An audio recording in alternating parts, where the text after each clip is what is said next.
Hi, folks. Joseph Kerski here with you. Let's talk about why teach about natural hazards. Why teach about natural hazards? Planet Earth is dynamic. The impact of 8 billion humans affects nearly every plant, animal, landform, part of the atmosphere, soil column, river, lake, and ocean on the planet. In the natural world, hazards are another important manifestation of our changing Earth. Not a day goes by without news about a natural hazard or disaster.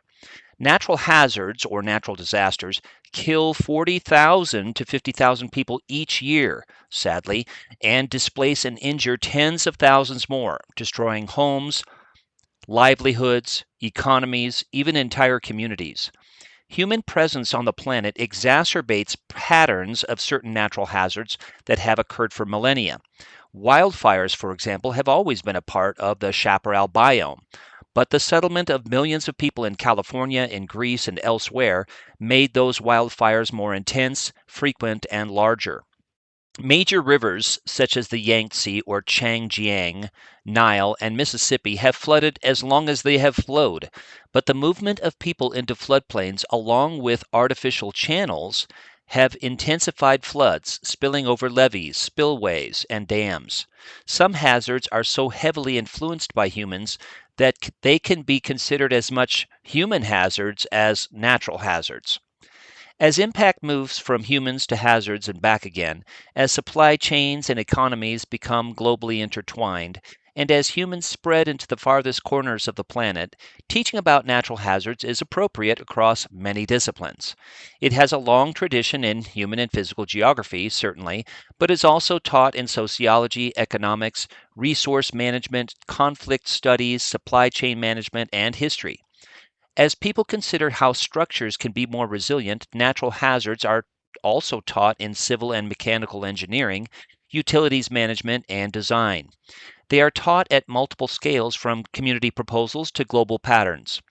Hazards that affect humans are studied by scholars in these disciplines too, including tectonic related hazards such as earthquakes, volcanoes, and tsunamis, and alterations of the land surface through snow avalanches, lava flows, and landslides. Weather related hazards are also a serious threat to humans and include coastal, lake, and river floods, tornadoes, hailstorms, thunderstorms, lightning, and blizzards. Some hazards are deeply tied to human environment interaction, wildfires, heat waves, and droughts. Hazards are tied to human tolerance and perception of risk, and therefore also can be taught in psychology and sociology.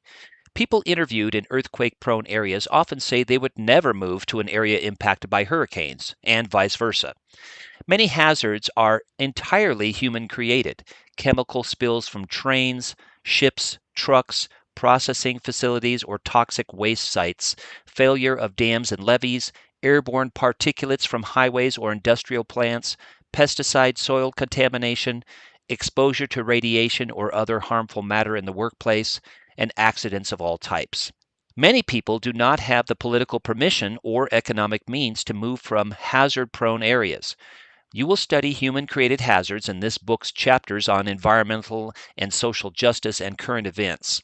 Instructors may teach famines as part of hazards and disasters, such, since hazards often result from population pressure, water and soil resource use, physical properties of land, climate, and weather, and those regions' political and social structures.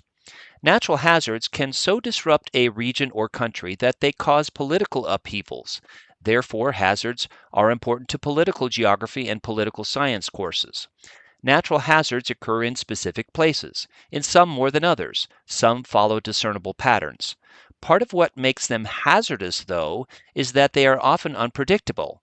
An earthquake in the middle of a continent, a landslide on a, quote, stable, end quote, slope, a 500-year flood that occurs 3 times in one decade. Hazards take place over specific time periods, some done within seconds, causing catastrophic damage, earthquakes or landslides, some lasting minutes, tornadoes or volcanic eruptions, some spanning days, hurricanes, typhoons, blizzards, some impacting a few people at a time, lightning, and others impacting many thousands, floods or tsunamis. Some occur where few humans exist, a cold snap in northern Russia. Others occur in major human settlements, the 1755 Lisbon earthquake, 2025 Los Angeles wildfires.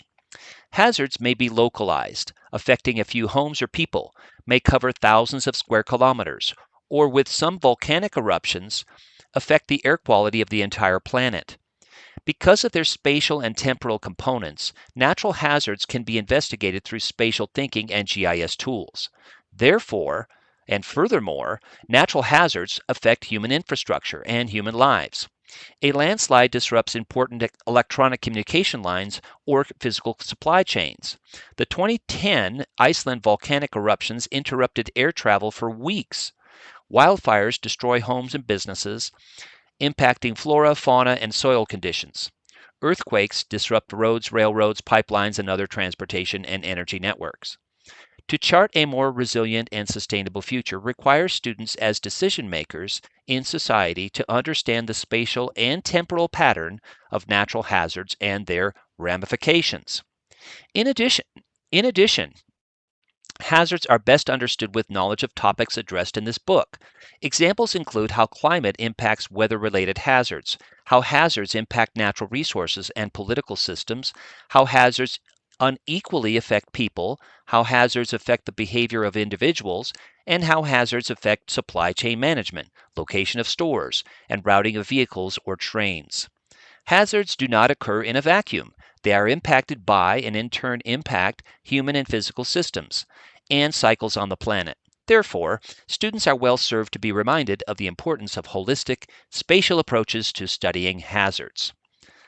Let's chat for a moment about the use of GIS and how it can enhance instruction about natural hazards. Teaching the causes, characteristics, impacts, and preparedness for natural hazards has been increasing as awareness of their importance grows across all levels of education, from schools to universities.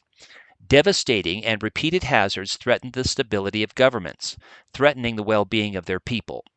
UN Sustainable Development Goals are impacted by hazards, including no poverty, zero hunger, good health and well-being, clean water and sanitation, life on land, reduced inequalities, economic growth, partnerships, and peace, justice, and strong institutions.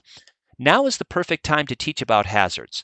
Instructors can use maps, charts, visualizations, and data sources in a GIS environment. Some hazards data, such as flooding, are documented in government reports, academic papers, maps, and even in poetry, paintings, and sketches, sometimes dating back thousands of years. As hazards increasingly impact multiple countries, cooperation among organization types results in more frequently updated and shared hazards data. These spatial data include real-time feeds on seismicity, eruptions, river height, wildfire perimeters from ground and UAV observations, current and past storms, weather-related predictive hazard models, and hazard deaths and property damage over time. Tools, maps, and data sources available to instructors and students include examining pathways of historic or current wildfires and tornadoes in 2D and 3D, examining recent earthquakes at specific magnitudes or depths, measuring length and areas of volcanic lava or avalanche debris, examining relationships between wildfires and air quality, and assessing community vulnerability to more than one type of potential future natural hazard, using 2D and 3D interactive maps, charts, infographics, dashboards, and aerial and satellite imagery. GIS allows hazards to be investigated from local to global scale, detecting patterns or lack of pattern, uncovering relationships and trends. Studying hazards through spatial thinking also fosters skills in understanding terrain, slope, aspect with GIS tools, connecting to proximity and other concepts. No one wants to be in a hazard, but we all want to know how close we are to potential hazards. As a hurricane or wildfire approaches, we need to know how far away it is so that we might plan an evacuation route to maintain a minimal safety buffer. Natural hazards are inherently spatial, perfectly able to be studied and understood through GIS. Hazards can also, as the activities make clear, be very personal. This natural hazards chapter will feature selected useful tools, maps, and imagery in a GIS, modeling ways of teaching with them. These represent a subset of an expanding set of instructional resources. Instructors and students are encouraged to explore these resources more deeply beyond this chapter and connect natural hazards with other cultural, physical, and social sciences, such as government systems, economics, landform types, and population density and distribution. How can GIS be used to teach natural hazards content? How can GIS be used to enhance skills in inquiry through a variety of data in problem-solving contexts? How can teaching natural hazards with GIS empower students and foster career pathways through their use of the same tools that seismologists, volcanologists, regional planners, emergency responders, and others use every day on the job? The chapter will begin by examining a global pattern that has accompanied humanity throughout history, and that is earthquakes. Thanks for being with me.